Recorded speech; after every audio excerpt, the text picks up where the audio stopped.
Hello everyone, today I'll be giving the tutorial instead of my brother. As you can see here, the blinker light is not working on the bumper. And there's another way to check on this.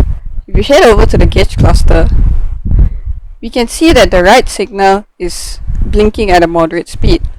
However, the left signal is blinking much faster. This is because of the faulty bulb, which causes low resistance in the circuit.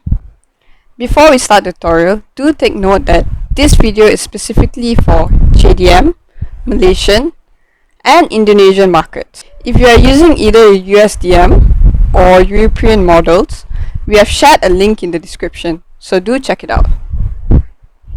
This screw over here is what's holding the blinker housing.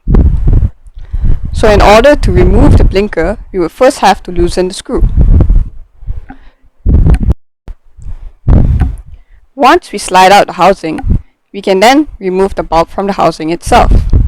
Next, gently twist the bulb anti-clockwise to remove it from the slot. So now we can put the replacement bulb. In with the new and out with the old. Now let's test it out. And it works! Yay! Now we work in reverse. Put the bulb back into the housing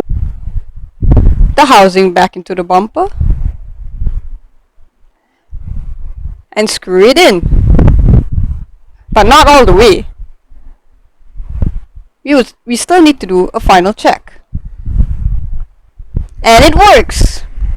So let's screw it back in all the way. And we're done! And that's all. Thanks for watching. See you in the next video. Bye!